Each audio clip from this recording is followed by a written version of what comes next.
What's going on, good people? What's going on? Happy Saturday. What's up? What's up? What's up? All right, so the reason why I do these lives on Saturday because I want to connect with people. I know I said I'm going to start doing these things without my guitar, but you know me, I'm a guitarist. It's in me to create and do various things. So I like to have these conversations with you guys in order to connect, talk about guitar, talk about the industry, talk about all the things that are going on. So it's great to see y'all. I see we got some love from Philly in the house. What's up? What's up? What's up? All right, so let me hop right in. I know I was playing, so let me go ahead and start answering some of these questions that I saw. Hey man, do you use compressor on your electric guitar? I love your channel. No, I do not use compression. I used to use compression heavily back in the day. But you know, as you go and your sound changes as time goes along, you kind of modify what you're doing. So I don't use compression anymore. It was something I was using heavily for a very long time, but I don't use compression now. Good. What's up? What's up? Um, what's a good key for R&B? Honestly, all of them. Honestly, all of them. It just really depends on who you're pitching this song to. So you have to find whatever is comfortable for whatever singer that you're going to do. But all keys can be used for R&B. I don't feel like there's no key that you can't use for R&B, but you want to definitely pitch a song depending on whatever singer that you're working with or whatever singer that you have in mind. Everybody has a comfortable key that they normally sing in. So, you know, for certain artists, you want to find whatever fits into that key realm before you start to, you know, decide to create a song or a vibe like, oh, I got a song in mind for Music Soul Child, so let me beat it in this key. Or I got a song you know, for that I'm thinking about for Miguel or whoever. You know, you want to find whatever key they're comfortable in. That's the way that you can do it. That's a good question.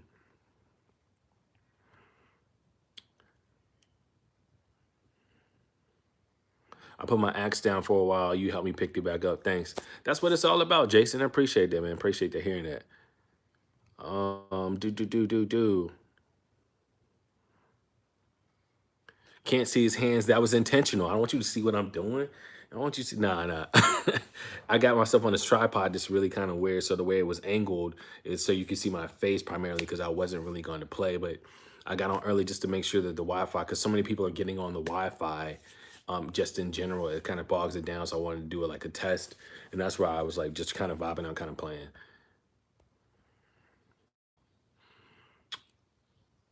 What's going on? So let's look at some more of these questions.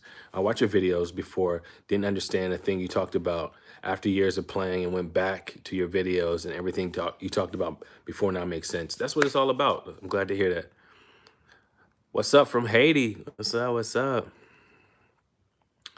From Cali up in here.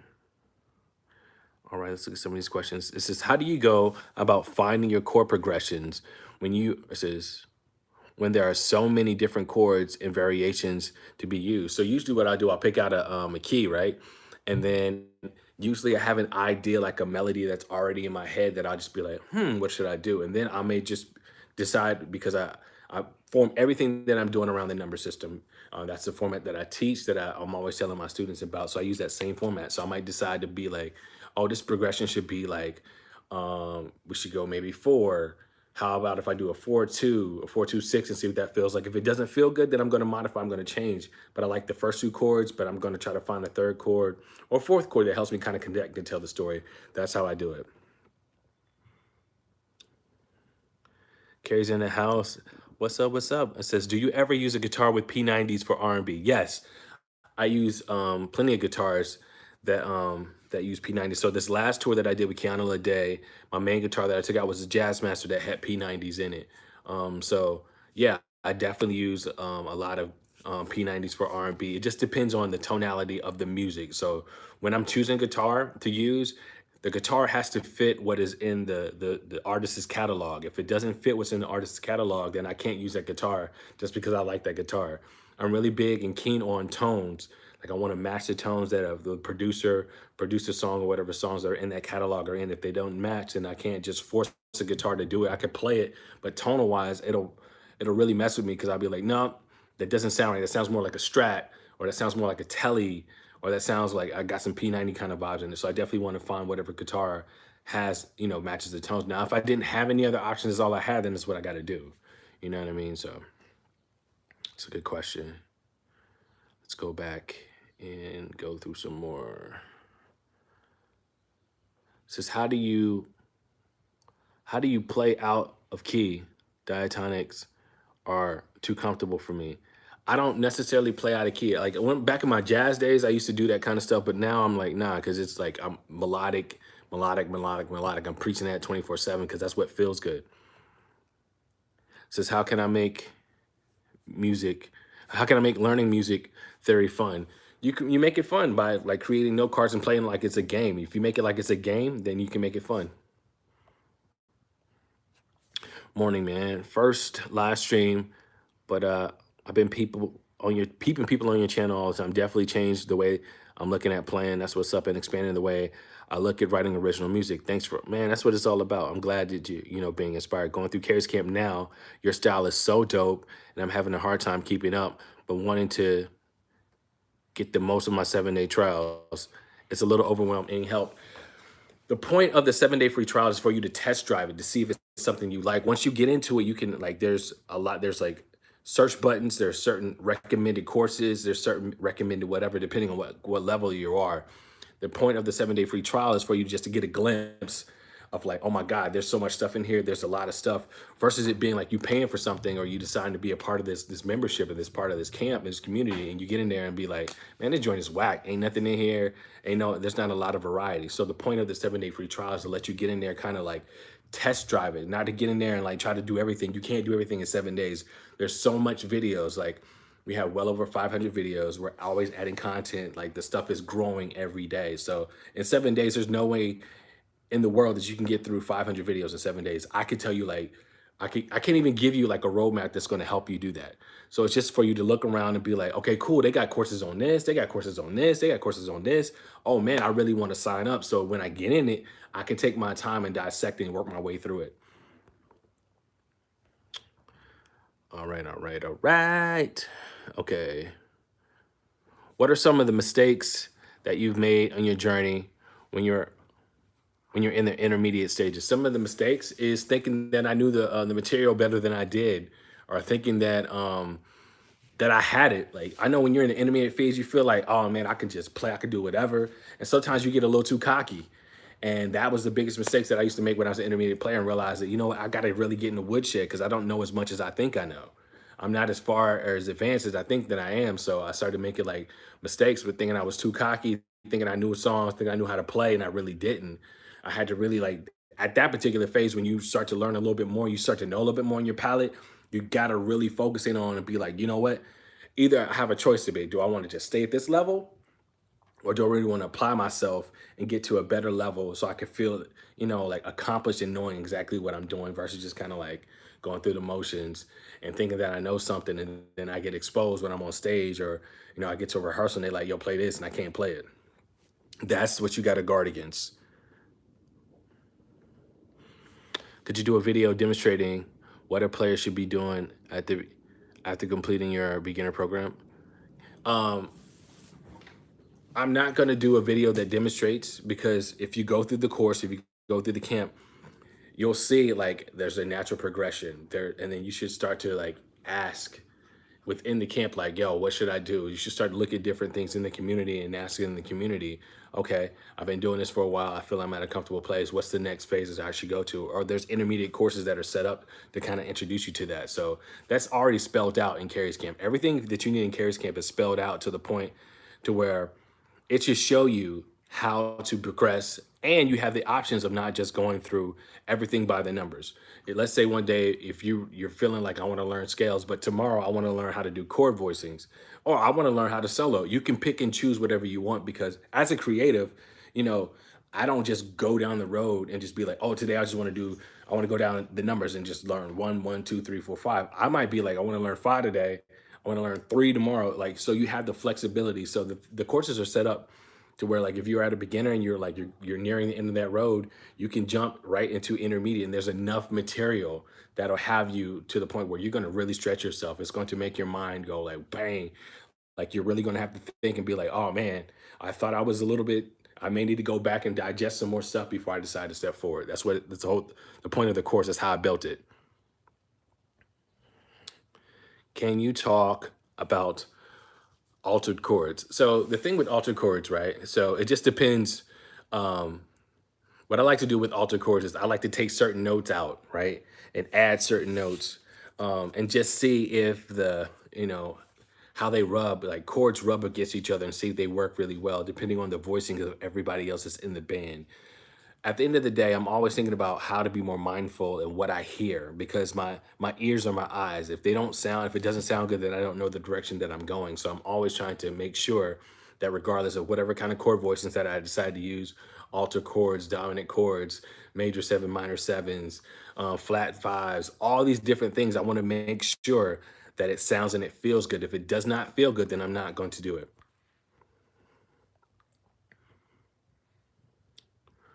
Let's go back to some really good questions.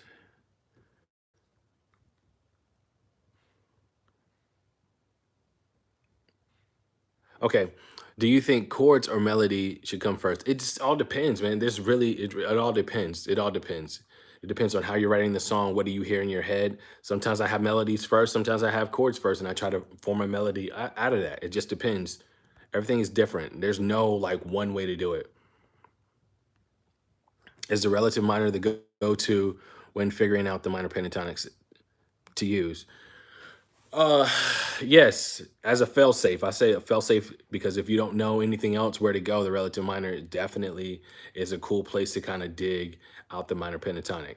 I don't suggest it when you're at a certain level, but if you're like a beginner and you're like in the intermediate phase, you're not really sure on how to like work on melodies or create different kind of soloing techniques, you can always go to that. It's a fail-safe if you need to use it. All right, let's go.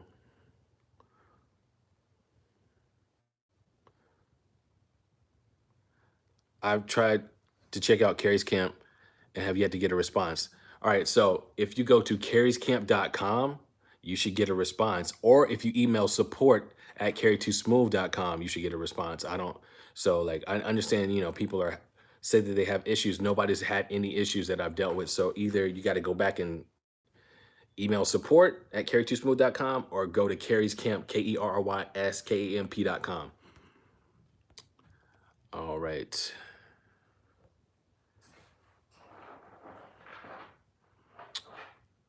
Says, how do you get started as a session player? If you want to get started as a session player, I would reach out to producers and be like, yo, do you have anybody that plays guitar for you? I would love to do it. That's the best way is to like, and then they're probably going to ask you, yo, can I see any of you playing? Can I hear your work? What records have you played on? That's the best way to get started as a session player. Or if you know an artist specifically and you want to reach out to them, I don't know if that works necessarily. I would probably start with the producers before I reach out to the artists. That's the best way I can tell you to start out as a session player. Or just do records around and just be like, if you're recording records, record yourself recording records and then put that up on social media and be like, yo, if anybody needs a player to play, yo, I'm here. Like inbox me for like my rates. That's another way to do it too.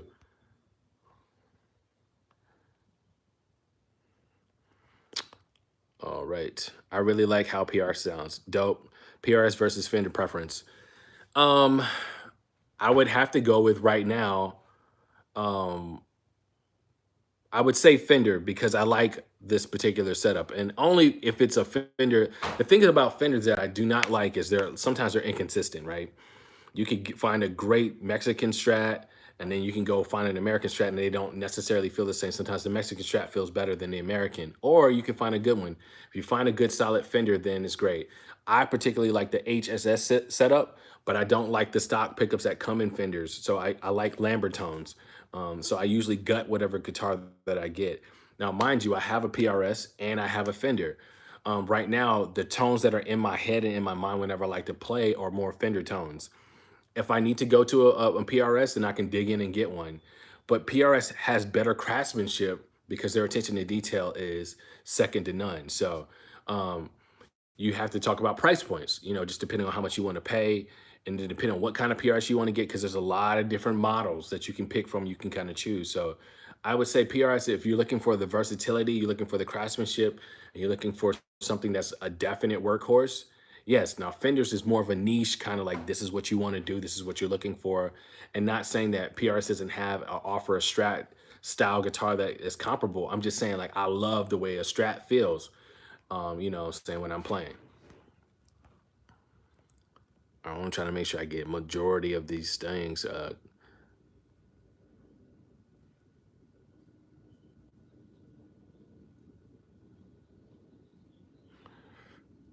What up, Archie, man? What up, Reg? All right, it says pass over keys. It says please from 145. I don't know. You use 6 instead of 1, but from 1 to 4, what keys you use between each? Let's see if we can. So let's say if I'm in G, right? 1, 4, 5. That's not really an R&B change, but so 1 to 4, right? I might go 3. 1, 4, 3, 4, 6, 5. I might go 6, 4, then 1, 7, 6, 4, 1, 7, 1, 4, 3. So it just depends on like how you're trying to do this. A lot of different ways to get around it. You know what I'm saying? Just creating on the fly. So I just gave you some ideas for that. How much is your course? If you want to know how much my course is, email support@kerry2smooth.com. I have a whole team that'll talk you through it and show you everything. All right, I'm looking to buy a guitar for R&B, maybe jazz, something smooth. Do you have any recommendations? PS on a budget. I would say, man, honestly, get you a good Strat. You could play jazz on the Strat. Get you a good Strat, man. Especially if you're on a budget, or depending on what your budget is, maybe you can get you a PRS. 9 times out of 10, I used to go on eBay and look for custom 22s that may fit a certain kind of budget, depending on what my budget is. So look on eBay. You might be able to find something because people are trying to sell stuff all the time. So you may find a diamond in the rough.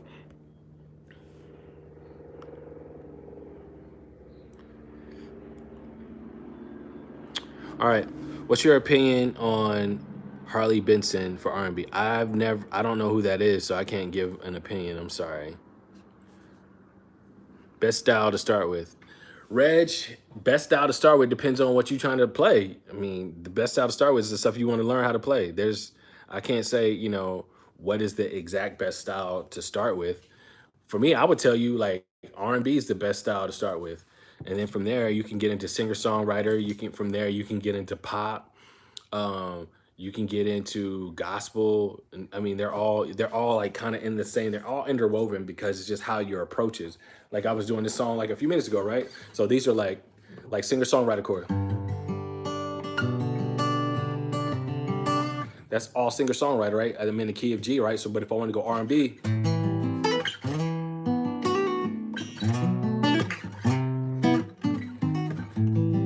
it's all relative. It's all what you feel is best. You know what I mean? Whatever you want to learn. So that's what I would say.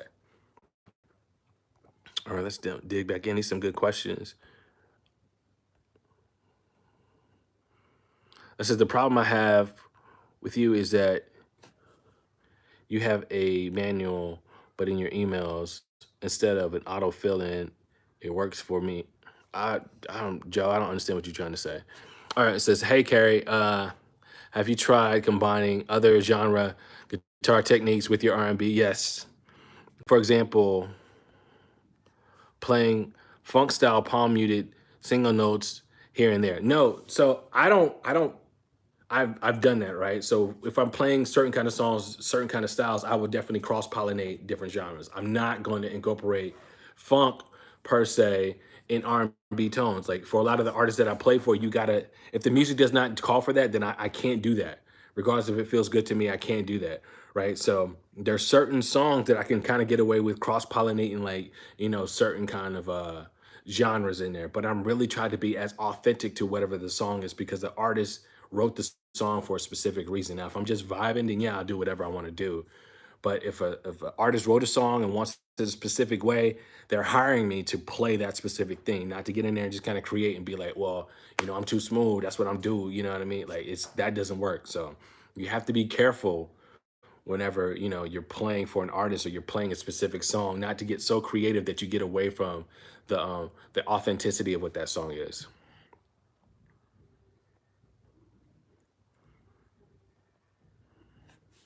Any guitar mentors, who did you learn from growing up?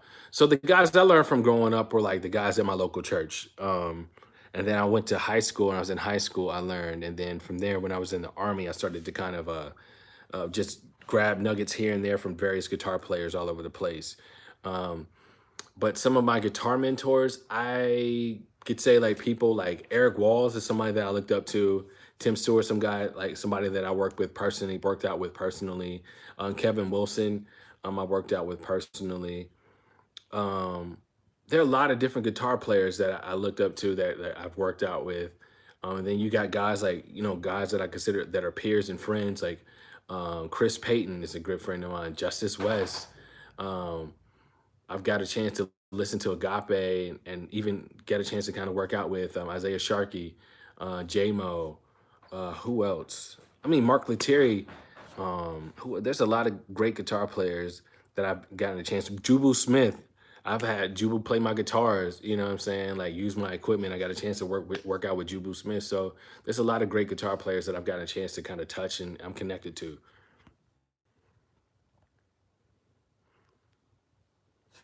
All right, Fender HSS professional Strat with Rosewood or Maple. Which do you prefer? Honestly, I like both. It's just personal preference. I mean, there are sometimes I have a lot of rosewood guitars, right? And I got a few maple neck guitars. There are times that I have like when I'm playing my rosewood, I would wish it was a maple. There's certain times when I'm playing a maple, I wish it was a rosewood. There's really you can't go wrong either way. Like rosewood to me sustains a little bit more. So if that's something that's really important to you, I would definitely go for that. Maple is a little bit brighter, so most of my guitars that I try to make sure the necks are a little bit roasted because I want a warmer sound and not too bright whenever I get a guitar.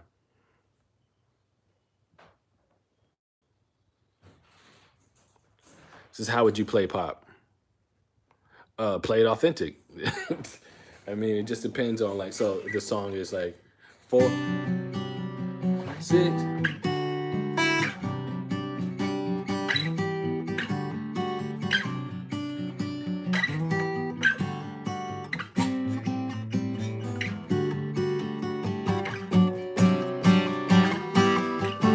I mean, I'm playing like how it's supposed to go.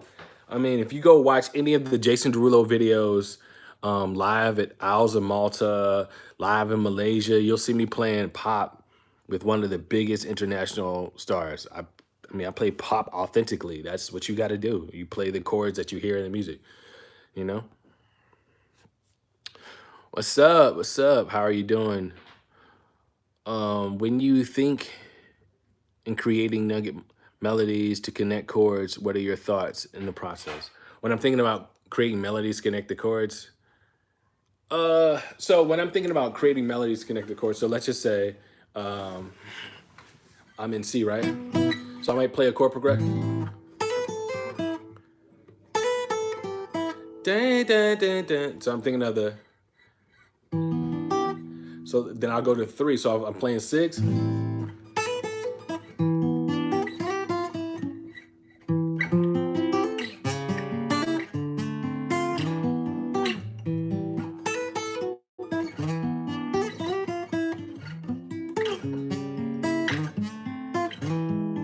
So I'm thinking about the melody like dun, dun, dun, dun, dun, dun, dun. So I'm hearing like a melody in my head. Dun, dun, dun, dun, dun, dun, dun, dun, dun, dun. So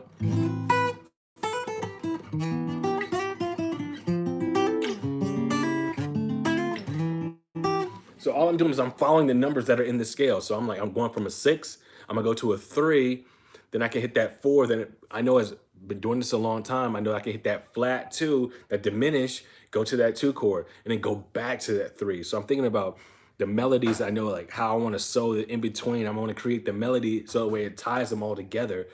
versus just being something that's far out. It doesn't make any sense. I want to try to make sure that I'm always connecting the dots whenever I'm playing. I'm trying to listen for those sweet spots where I can find pivot points in order for me to like make sure it sounds good all the way together. Good morning, good morning, good morning. All right, good to see y'all, man. I'm glad you guys are here with me. Thank you. Um, Not just playing in the cage system. That video helped me a lot. That's what's up.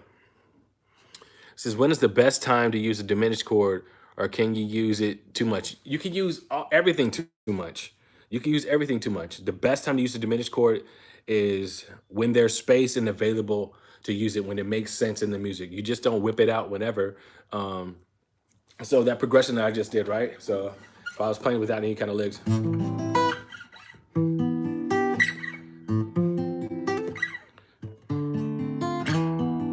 it's not necessarily needed in there, but if I don't want to hang on a chord, I want to use it as kind of like a cool space filler. Because in music, you have a super small window, right? That you got to get everything through. If the diminished chord is going to fit outside of that, then we don't want to do it. If it's going to clog up that space, then we want to do it. So me playing that progression.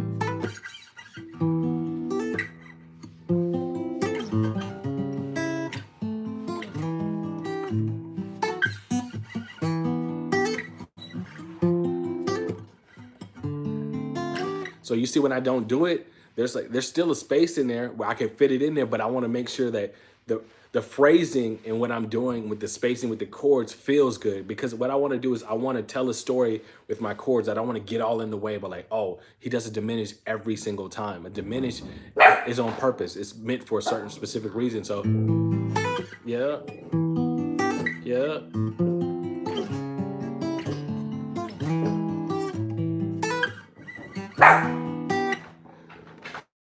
You hold on 1 second. Sorry, somebody's at my door. Chill, chill, chill.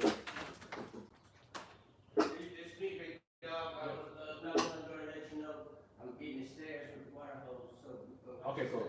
Got you, got you.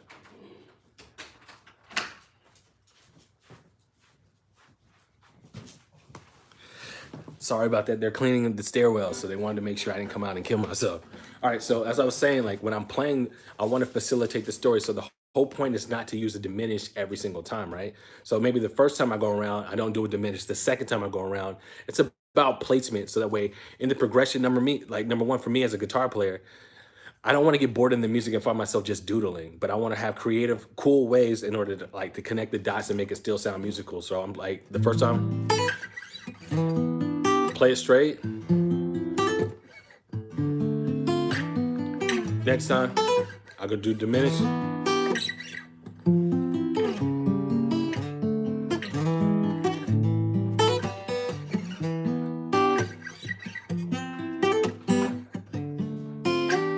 I might do a lick the next time.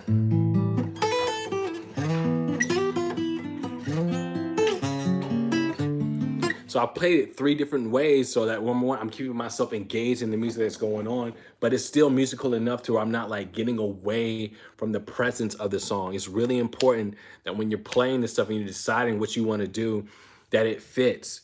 You don't have to throw out all your stuff every single time. When I first started playing, I used to be guilty of that. I used to try to do all my stuff like, oh my God, see all my chops. I can play. And it was horrible.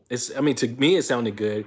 But when you go back and listen to the recording or you watch the recording, you're like, man, I was just too busy. Or somebody pulls you to the side and like an OG in the game will be like, yo, you got some good stuff, but you're not tasteful with it. You're just all over the place. So it comes to the point of like really working on your discipline and understanding like how and knowing when to do stuff and when not to do stuff. Sometimes less is more.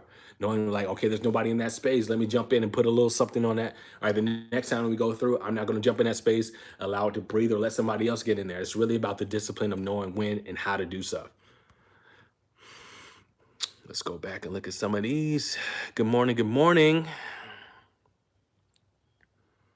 Bro, that sounds fire. Thanks. All right, last question. Sir HSS or Fender HSS, which one would you prefer? I've never played a Sir HSS. I've only owned a Telly, so I can't speak on it. I know the craftsmanship for Sir guitars is really good, so But if I got a Sur guitar, I probably would lean to Sur guitar because the craftsmanship is a little bit better. But knowing 9 times out of 10, I'm probably gonna gut it either way. So like, it doesn't matter which guitar I get. It just depends on how the pickups sound.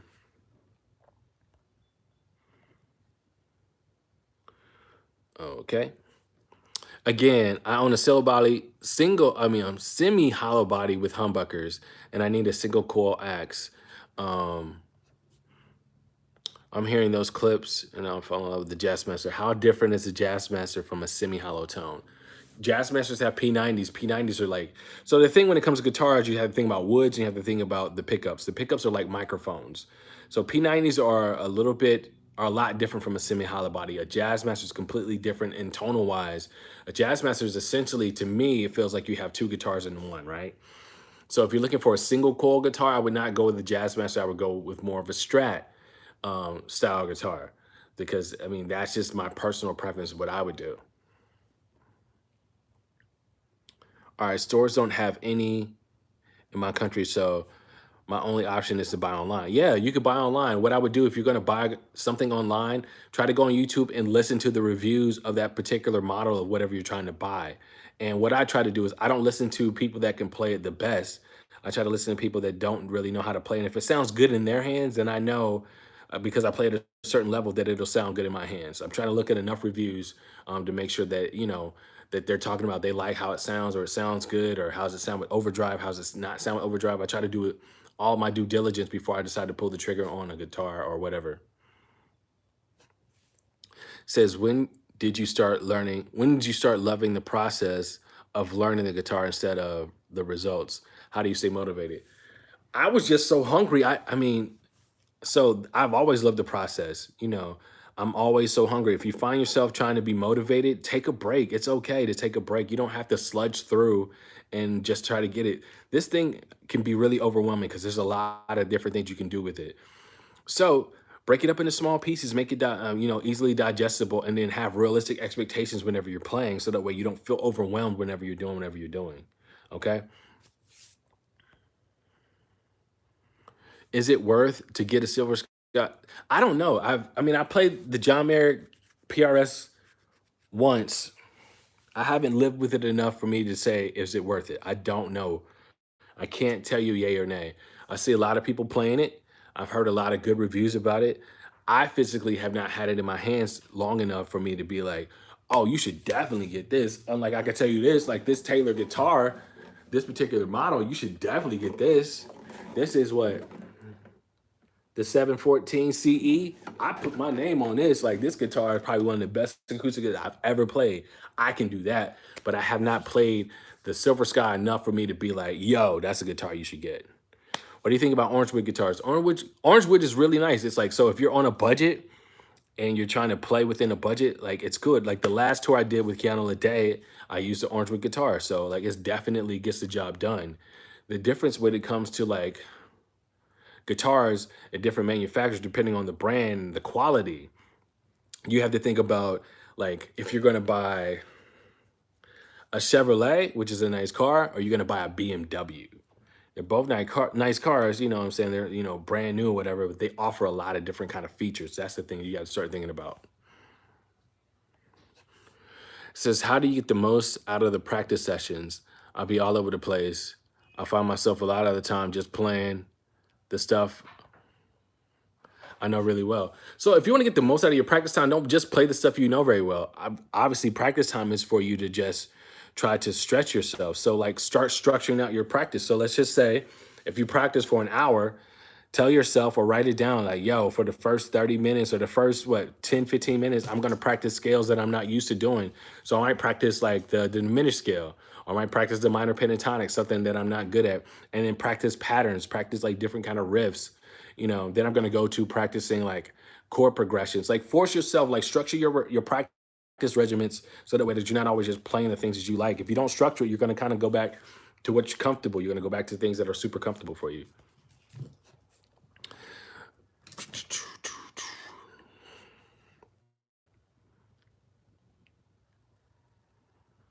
All right, let's go back. What are some basic pedals needed for R&B? A tuner, reverb, delay, and overdrive.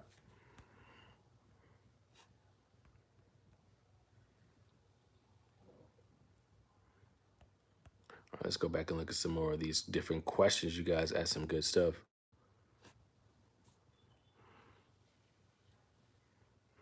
Are you supposed to know what the chords sound like by heart? No, you don't, unless that's you have a perfect pitch. But no, you're not. You don't know what the chords sound like by heart. A lot of stuff you have to try and just to see if it fits. Now, if you've been playing and you know like what key, you know that the progression, you know what it's going to feel like. But I don't know the chords by heart. I don't know that a C sounds like that. I don't know, but I know like if I play a C chord, I know that I can generally play another chord that fits around it that sounds really good.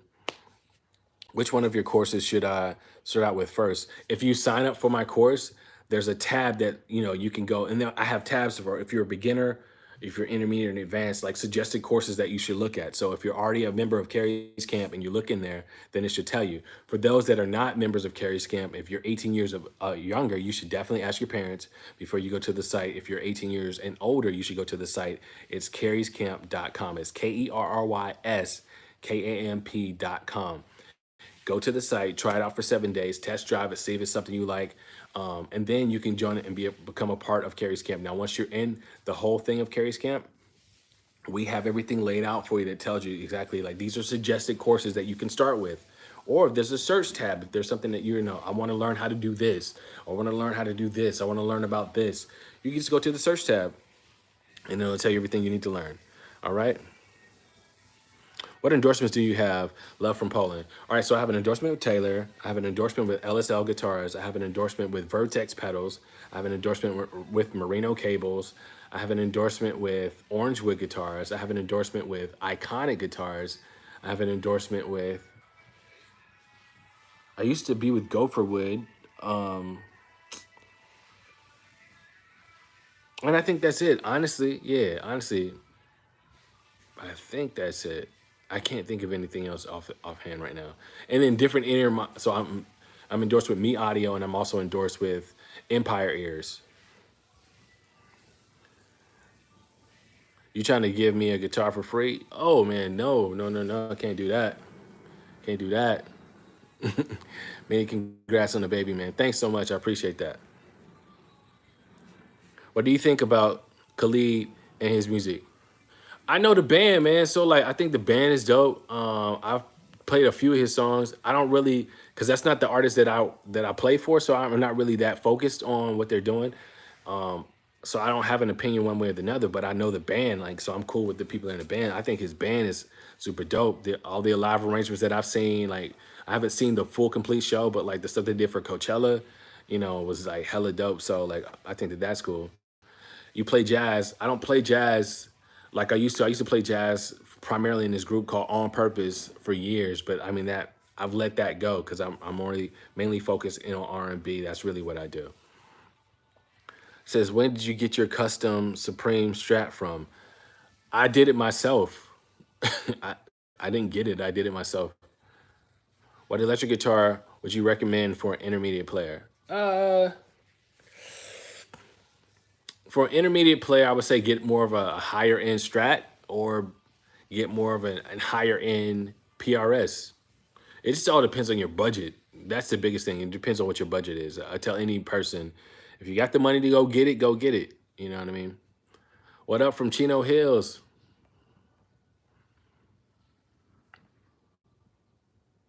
What artist do you play for? I play for Kiana Lede. So if you guys once we finish talking, if you guys go on YouTube or whenever you decide you want to go on YouTube, go to Vivo. I think it's called Live Sessions or Shift, whatever, with Kiana Lede, and you'll see me on stage with her performing. You'll see me playing guitar. Like, so Kiana Lede is the main artist that I play for. Actually, right now, it's like she's like the only one that I'm playing for. I've been on tour with her for like the last year and some change. So that's who I play for currently, Kiana Lede. How long have you been playing for? Like 25, I think. 25, 26 years, something like that.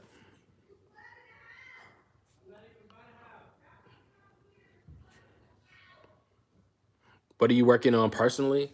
What I'm working on personally is Kerry's Camp. Like that's my baby. That's my passion project. That's my mission. That's my soul life's work right now.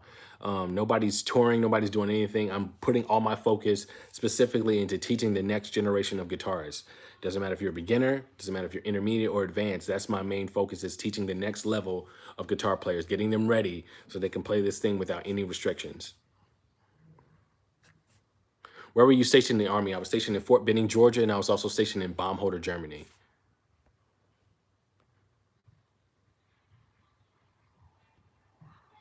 Some say it's important to learn the number system, but not as important to know the notes on the entire fretboard. Yeah, I mean, I would definitely say that. Like, it's important. You don't have to know every single note on the fretboard. Like, there's been plenty of artists that I play for, uh, that don't ask you like what note is that, like every note on the fretboard, but they want to know what key you're in and can you play the song. Now it makes things a lot easier if you know all the notes on the fretboard, especially when you have to start doing licks, because somebody may call out like do this lick like A flat to B flat to C. They may tell like the notes, or they may hum it. It just depends on what situation are. So it's good to know the notes on the fretboard. What's your favorite guitar to play R&B, gospel, and rock and roll? Right now, everything for me is going to be my Fender Strat or my LSL. They're both HSS like setup, so that would be my favorite guitars to play for right now. Do you recommend SemiHollow body for R&B or Strats? Strats all day. SemiHollow bodies. The reason why I do not recommend them is because they howl. They have tremendous feedback on stage, and that is very frustrating. So no, I don't recommend them at all. How do you feel about R&B as a progression from classic players like Curtis Mayfield, Ernie Isley, Prince, etc., to modern day players such as yourself? It's like we passed the torch. Music has changed, so music is not the same. Like nobody's doing progressions or playing in the sense like those guys. So music has definitely changed. I feel like it's music is in a good hand. Guitar players right now are definitely on a whole nother level versus back then because we are exposed to more. We have way more stuff to learn, way more stuff to like teach us and train us. Like YouTube, social media, you're able to see guitar players from all over the place that are like learning different things versus back in the day, like it was like a smaller environment of what you learn and what you're exposed to. So music is definitely in a different place. I think it's in a great place. All right, let's go back and answer a few more. If your budget is $5,000, would you go with a Fender Custom Shop Strat or a PRS core model, Custom 22, Custom 24? So if I have $5,000, I'm going to PRS. And what I would probably do is I would probably get something that fits me. I'm not getting a 24. That's too bright. I'm not getting a McCarthy. I might get a 509. I might get a DGT. I might get a 513, a 508, something like that. I might do something like that. All right. Rob Bacon he's super dope, man. Super dope. I met Rob a couple years ago. Let's go back and look at some of these questions. You like Gibson guitars? Yeah, I like Gibson guitars. For a long time, I used to like on my rider, I used to put Gibson acoustics on there, and I have a Les Paul, so I like the way they feel. And I'm very fond of 335 like shapes. So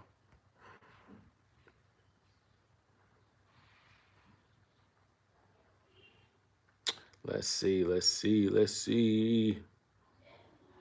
A few more questions, and then I'm gonna get ready to sign out.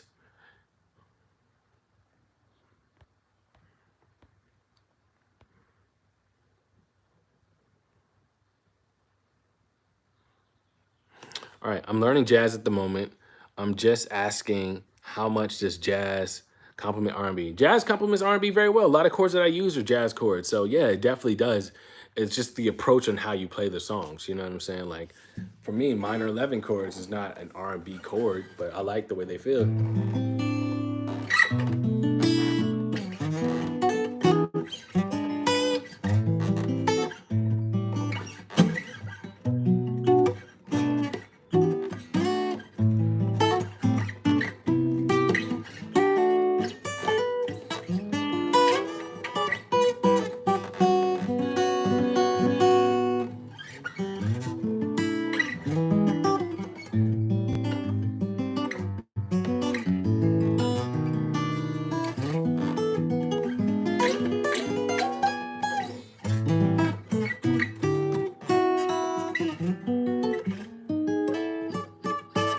all that jazz stuff, I use it.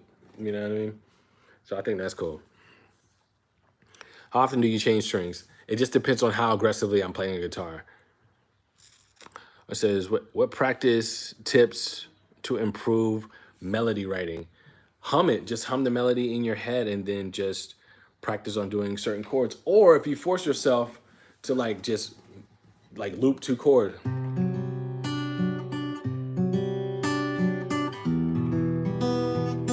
Like loop 2 chords and then find how to like play melodies in between.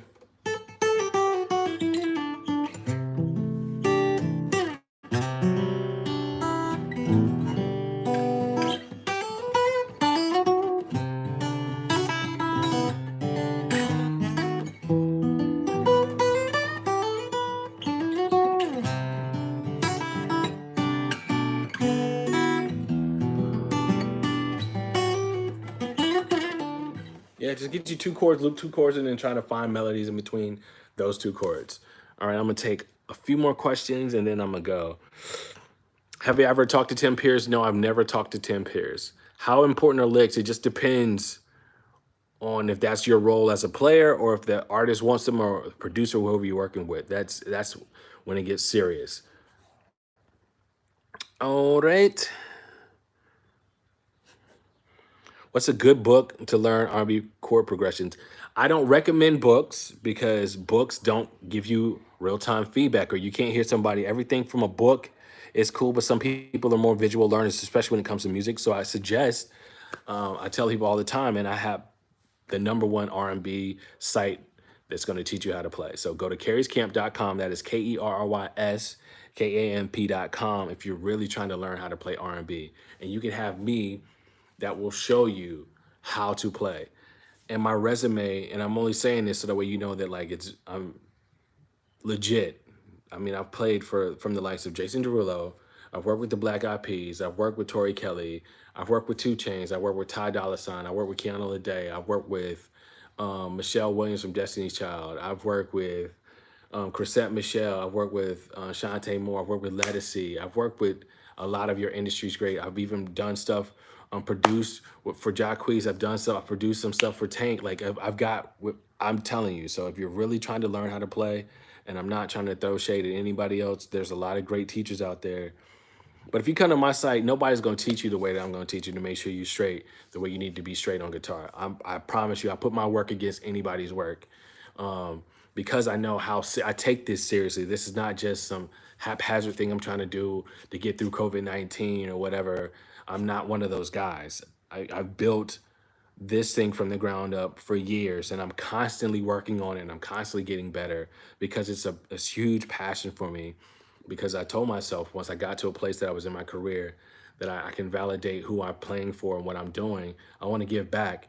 And I've learned so much about music and teaching and my approach over the years that I use now in order to structure the courses in order to give you guys exactly what you need. So if you really want to learn how to play guitar, it doesn't matter if it's acoustic, it doesn't matter if it's electric, it doesn't matter if you've never seen a guitar before, or if you feel like you're very knowledgeable. I have stuff that is going to help enhance you as a player. If you're 18 years and younger, ask your parents first before going to the site. Or if you're elder than 18, go to the site. It's Kerry's Camp, KERRYSKAMP.com. And I'm telling you, this stuff is definitely going to help you out as a player. Also, too, man, like share this link, man, so people can see and they can be like, yo, see this live. Share it with your friends, share it with your family, man. Where a lot of us are in the house. If not all of us are in the house right now, not really doing anything. Those that you know that want to learn how to play guitar, that are like cool with playing guitar, and you know, like, oh man, they could definitely use some help. Or even if they don't seem like they can use some help, but you want to help them out anyway, shoot this live to them, share this stuff with them, share my channel, man. You know, and all those that are on here, if you haven't already subscribed to the channel, go ahead and subscribe to this channel. Click the bell so you can be notified. I'm always dropping heat, and I want to make sure you get that stuff. Also, if you guys are on Instagram, man, follow me on Instagram at Kerry2Smooth. It's the same as his handle.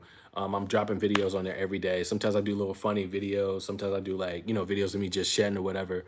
Follow me on that stuff. You guys have a great Saturday. Love you guys. Take care of yourselves. Be smart. Be safe. Practice social distancing. Be safe out there. If you need to rock a mask when you go out, man, just do those things that are necessary to protect your life. All right, man. Peace.